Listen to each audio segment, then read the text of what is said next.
Bienvenue.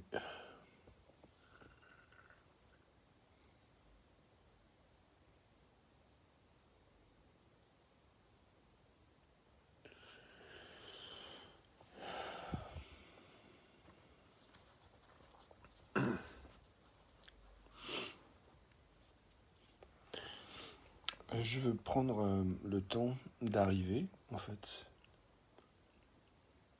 Euh, Si jamais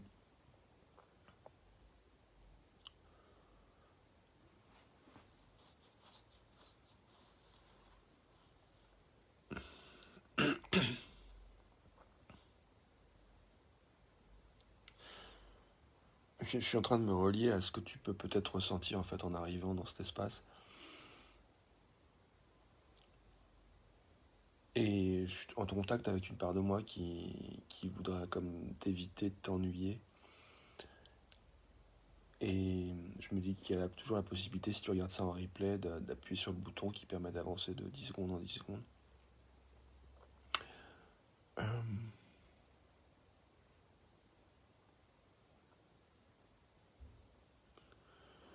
je suis touché de me nommer, de reconnaître cette part de moi qui a peur que tu t'ennuies et qui voudrait t'éviter ça. Et en même temps, je me dis, euh, tout à l'heure, j'écrivais, en me préparant à ce temps de vidéo, et je touchais une forme d'ennui, en fait, par rapport à la perspective de faire ces vidéos aujourd'hui. Et puis, je me suis souvenu que certains pensent que l'ennui, c'est ce qui permet la créativité. Et je me suis questionné, qu'est-ce que c'est que la créativité? Puis j'ai pensé à une phrase de Jodorowsky, Alejandro Jodorowsky, qui disait que dans un de ses livres, je ne sais plus si c'était Le théâtre de la guérison ou La tricherie sacrée, euh, il disait,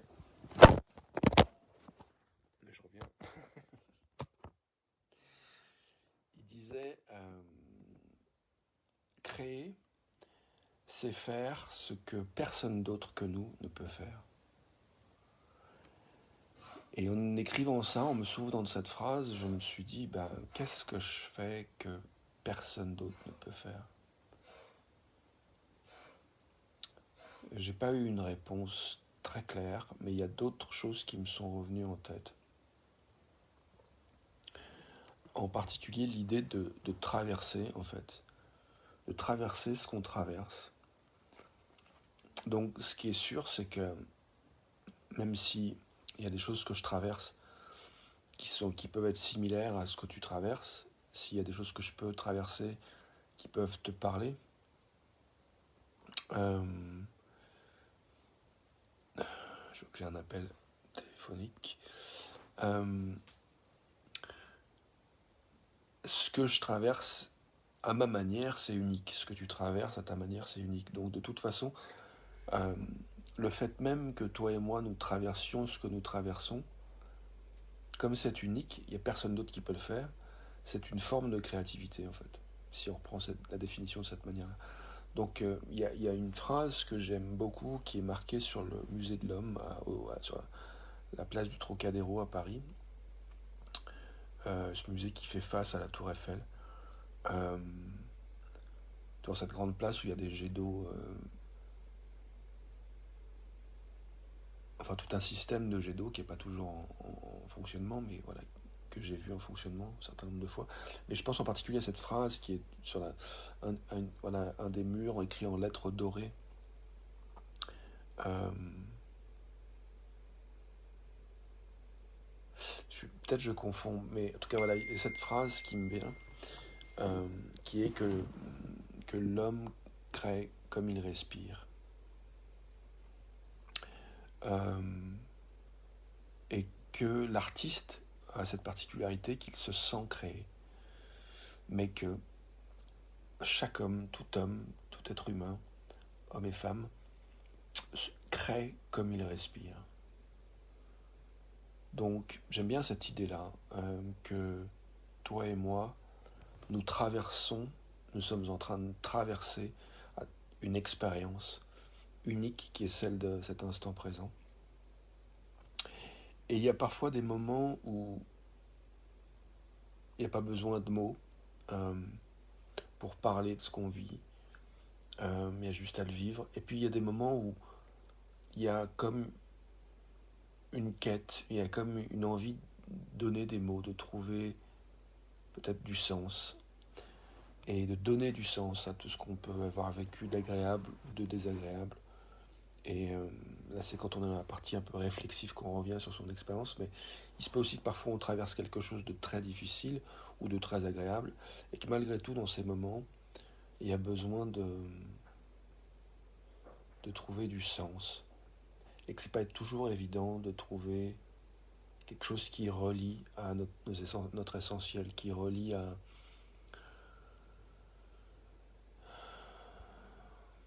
ce qu'on a fondamentalement besoin, en fait.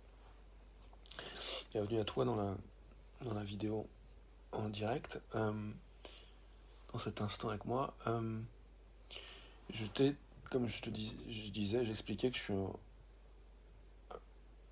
je revenais sur un moment de préparation, d'écriture préparatoire à ces vidéos. Et il y a autre chose qui m'est revenu, c'est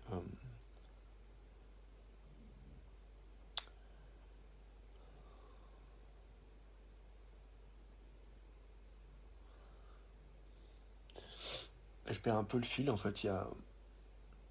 J'étais un peu distrait. Euh,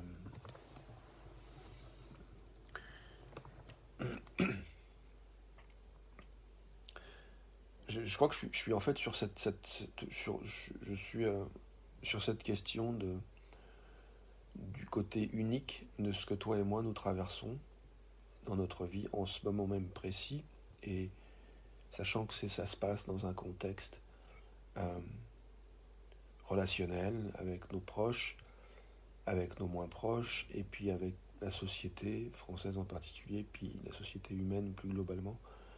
Enfin, la société française, pour citer en France, mais effectivement c'était au Québec pour la société québécoise, ou quel que soit l'autre pays du monde dans lequel tu es. Le fait que tu m'écoutes et que tu me comprennes, c'est que tu fais partie de la communauté des gens qui comprennent le français, donc les francophones. Donc, bref, tout ça pour dire quoi? Euh, Tout ça pour dire qu'on vit dans un contexte et qu'on traverse ce qu'on traverse, individuellement et collectivement. Et en écrivant tout à l'heure sur mon ressenti par rapport à comment je me sentais, ce que je traversais, à l'idée de faire cette vidéo, il y avait des sentiments difficiles à nommer. Il y avait une expérience que je cherchais les mots pour dire en fait ce que je traversais. Et il se trouve que les mots pour le dire, c'est le titre d'un livre qui m'a beaucoup marqué quand j'avais une quinzaine d'années, je crois. Je crois que j'ai lu ça quand j'avais 15 ans. C'est un livre de Marie Cardinal qui s'appelle Les mots pour le dire et qui raconte l'histoire d'une femme euh, qui part d'un endroit où il y a des symptômes psychiques assez forts de phobie, avec des hallucinations vraiment très fortes quand elle est dans des situations où il y a du monde autour, en fait, des situations de foule. Entre autres, enfin c'est ce que je me souviens de problématiques qu'elle décrit, et elle fait tout un travail de psychanalyse avec donc un psychologue, psychiatre, psychanalyste, voilà, psychanalyste qui où voilà, elle permet de faire une traversée en fait qui l'amène à écrire son livre non seulement, puis à mettre du sens sur ce qui s'est passé dans son histoire et du sens par rapport à ses symptômes, et donc à se représenter en fait des choses différemment et envisager sa vie différemment et se marier, avoir une relation satisfaisante et enfin en tout cas une relation avec elle-même surtout qui est transformée. Désolé, je vais faire tomber le téléphone. Désolé.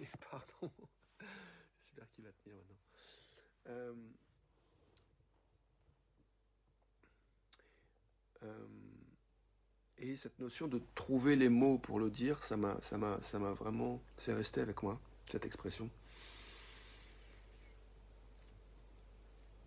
Et voilà, je, j'ai chaud. Et voilà, j'en suis arrivé à un endroit où j'ai trouvé très intéressant de reconnaître que c'est parfois douloureux de pas avoir les mots pour dire ce qu'on vit. Tout à l'heure, j'étais avec Yannick et Fabienne, et à un moment donné, je crois que c'est Yannick qui m'a demandé comment ça va.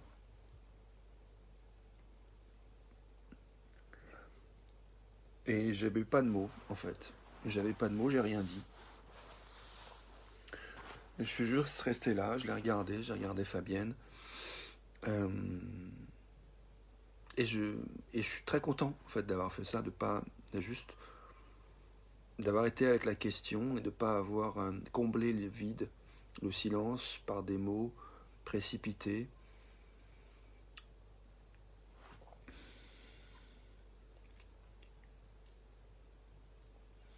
Pour peut-être rassurer l'autre, pour... je sais pas. En tout cas, je sais pas si je saurais mieux te dire maintenant, en fait, comment je vais, pour de vrai.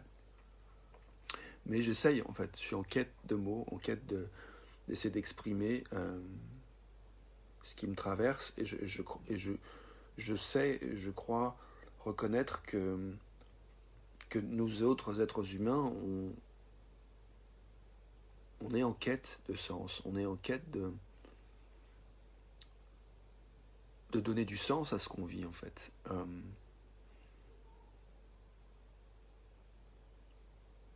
Et, ou de construire, de co-construire du sens par rapport à ce qu'on vit. Et moi, je vois que par rapport à ce qui se passe en ce moment dans le contexte de pandémie mondiale et de décisions gouvernementales pour répondre à cette pandémie,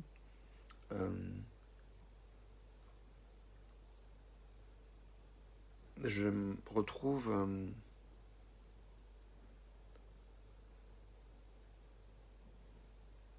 dans un état où j'admets, je reconnais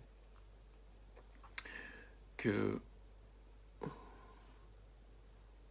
c'est difficile pour moi de donner du sens à ce qui m'arrive, à ce qui nous arrive.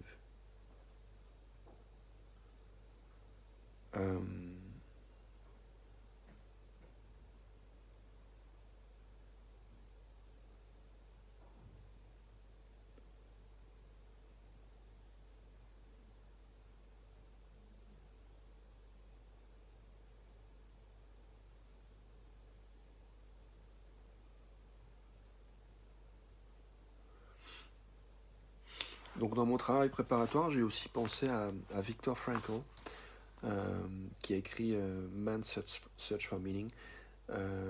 L'homme est en quête de sens. Je ne sais pas si c'est la traduction française qui a été donnée pour le titre, mais en tout cas en anglais, c'est Man's Search for Meaning. Et oui, Viktor Frankl en fait était un psychiatre qui a été psychiatre juif qui a été déporté dans un camp de concentration pendant la Seconde Guerre mondiale et qui a écrit un livre en fait, enfin plusieurs, mais entre autres celui-ci. Et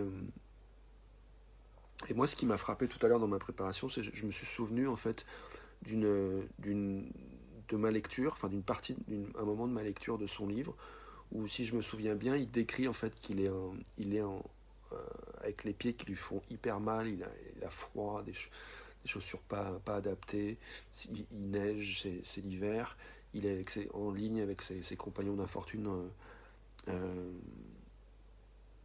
le camp, et il y a un moment donné où sa pensée va vers sa femme, qu'il ne reverra pas, mais auquel dans ce moment-là il se relie en fait en pensée. Il la reverra pas parce qu'elle mourra en camp de concentration, et lui s'en sortira. Euh, pense à sa femme et il décrit en fait que dans ce moment-là de connexion à elle, il y a quelque chose de très profond et puissant qui se passe pour lui ou qui change en fait sa relation au contexte euh, infernal dans lequel il se trouve.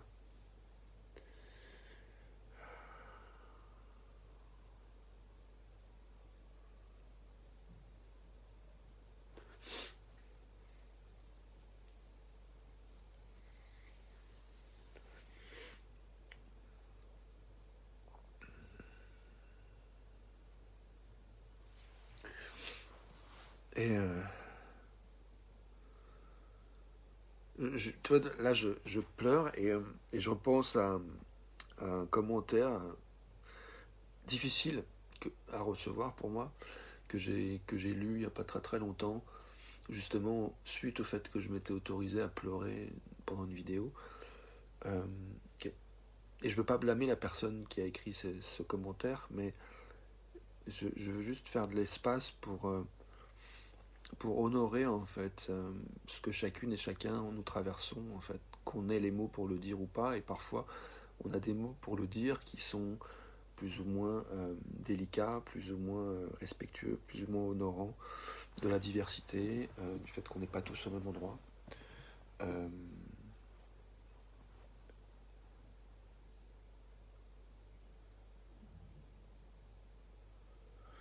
je me souviens, je sais pas si je vais me souvenir de ces mots, mais je sais pas si c'est si important que ça. Je crois que ce que je veux nommer, c'est que il y a des fois où l'autre ou moi-même, des fois, on peut faire des choix d'action, des décisions, y compris d'ordre gouvernemental, des choix de dire quelque chose, euh, comme dire je vais t'emmerder. Euh, voilà, on fait des choix et, euh,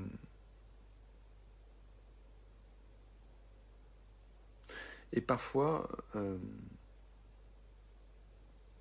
qu'est-ce que je veux dire par rapport à ça? J'ai un peu perdu le fil. Je vois que j'ai touché un peu de la peur, tu vois, quand je fais allusion à ce commentaire de Macron. Euh, je vois que je déclenche en fait de la peur d'être jugé, la peur d'être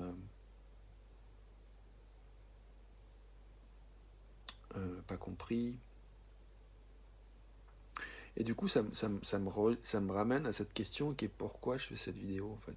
Euh, Qu'est-ce que je cherche, quel sens j'y donne en fait, est-ce que j'y trouve du sens? Et si oui, lequel? Et sinon, est-ce que je peux juste faire de la place pour le fait que pour l'instant, je trouve pas encore autant de sens que j'aimerais y trouver à faire ce que je fais comme je le fais?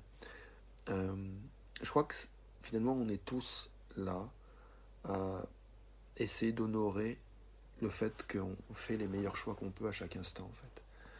Et parfois, c'est très difficile de trouver du sens à ce que quelqu'un d'autre fait. C'est très difficile de donner du sens au contexte dans lequel on est. C'est très difficile parfois de donner du sens à ce qu'on traverse. C'est très difficile parfois de nommer, de trouver les mots pour dire ce qu'on traverse en fait, qui font vraiment honneur à qui nous sommes et ce que nous vivons.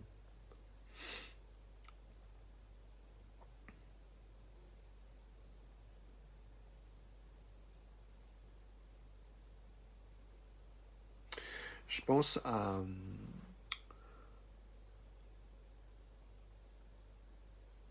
je pense aussi au contexte dont je parlais, que j'évoquais suite à la lecture de Viktor Frankl, qui a été enfermé dans un camp de concentration, puis libéré, qui a survécu et qui a pu observer en fait euh, l'état d'esprit dans lequel étaient ceux qui survivaient et ceux qui ne survivaient pas. Donc je pense à ça, et je pense aussi au fait que des gens ont été dans la situation de faire tourner en fait les camps de concentration, de faire tourner les fours à gaz,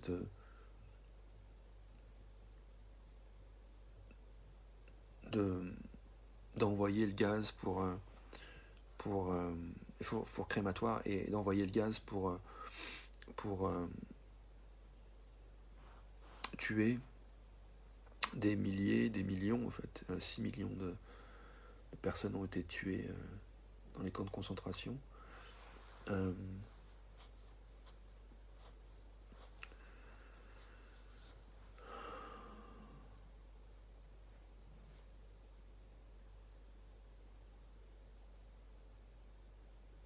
et je pense aussi aux personnes qui ont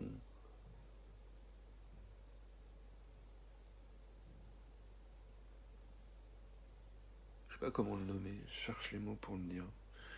Euh,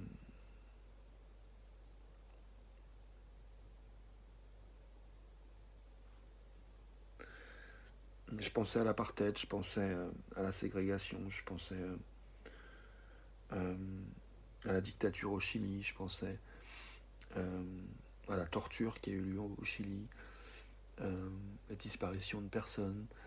Euh,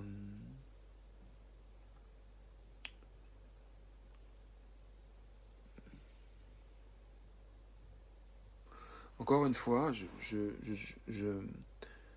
veux reconnaître que nous sommes où nous sommes. Tu es où tu es, je suis où je suis, nous traversons ce que nous traversons. Et,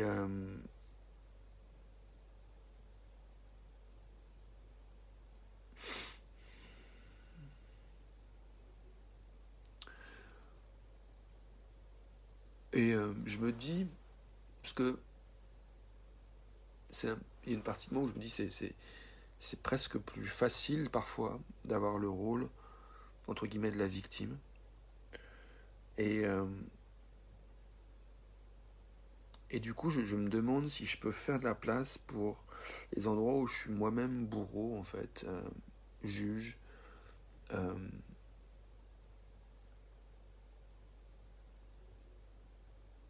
au moins penser. Je me demande si je peux faire de la place à ça. Euh,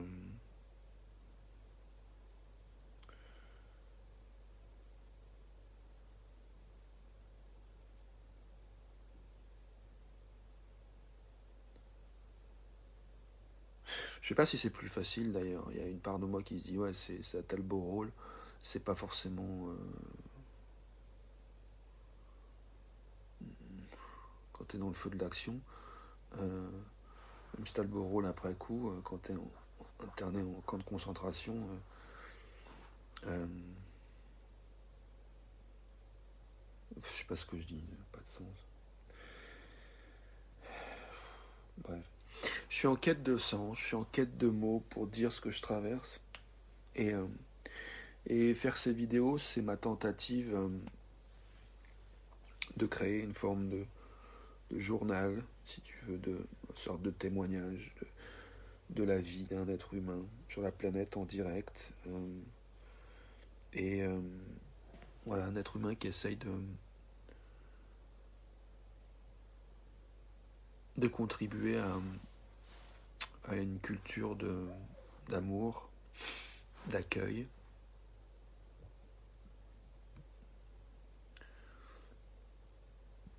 d'écoute, de soi, de toi, de nous. J'ai reçu un message hier, c'est sur le téléphone, je ne peux pas le lire, je fais la vidéo avec le téléphone. J'ai reçu un message ce matin euh, et j'ai pas bien compris le message en fait. Je me rends compte que j'ai pas bien compris le message. Euh, et du coup, ça m'interpelle sur la question de euh, est-ce est-ce que j'ai envie de relire ce message pour mieux le comprendre? Est-ce que j'ai envie de dire à cette personne que j'ai pas bien compris ce qu'elle me dit? Ou est-ce que j'ai envie de lui dire ce que j'ai compris, de vérifier si ce que j'ai compris, ça capture l'essentiel de ce que cette personne voulait me transmettre? Je pense que ça, c'est quelque chose qui est proche de comment j'ai envie de fonctionner en fait avec les êtres humains. Euh, et quand on me demande comment ça va, j'aime bien répondre si je peux. Et si j'ai pas encore les mots, j'aime bien l'idée de reconnaître que j'ai pas encore les mots pour le dire. Voilà. Euh, ce que je sais, c'est que je suis en quête de sens. Et que je me sens honoré, privilégié d'avoir accès à ces mots-là que je viens de dire. Cette notion de quête de sens me parle.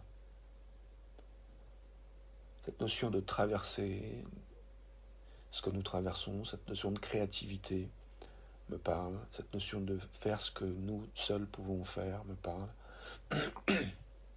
Cette notion d'honorer en fait l'humanité de chacune et chacun, qui qu'on soit, quel que soit le rôle qu'on joue. Euh,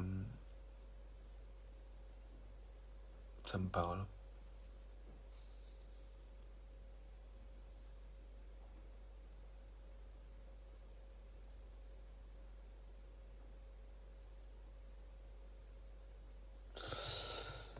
Alors, ça fait combien de temps que je cause? 26 minutes.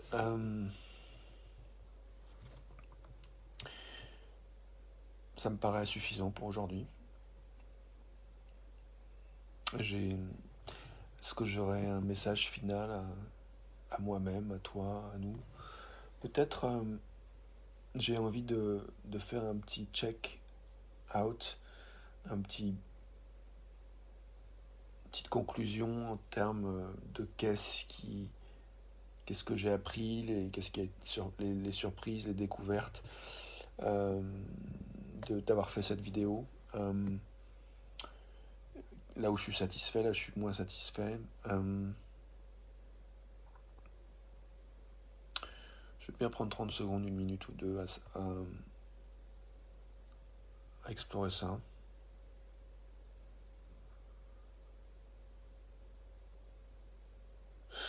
Je suis satisfait de toucher, en fait, que parfois c'est effectivement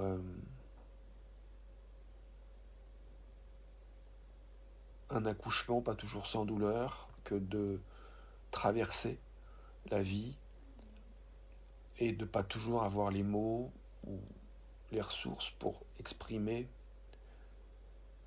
ce qu'on vit ou créer une représentation qui nous permet de prendre suffisamment de recul par rapport à ce qu'on vit, qui est parfois douloureux.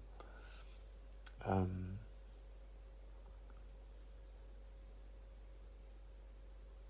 je suis satisfait d'avoir trouvé ces mots-là.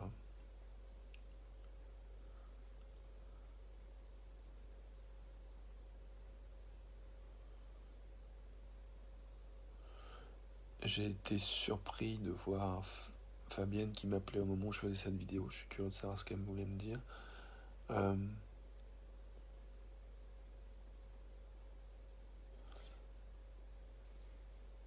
donc je suis en mode conclusion de cette vidéo. Je suis en train de regarder s'il y a des choses, des surprises, des apprentissages, des satisfactions, des insatisfactions euh, que j'ai envie de nommer par rapport au fait d'avoir fait cette vidéo.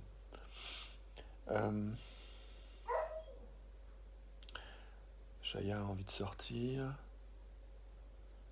Ça, c'est le prochain pas. Je pense que je vais aller me balader pour m'aérer avec la chienne. Je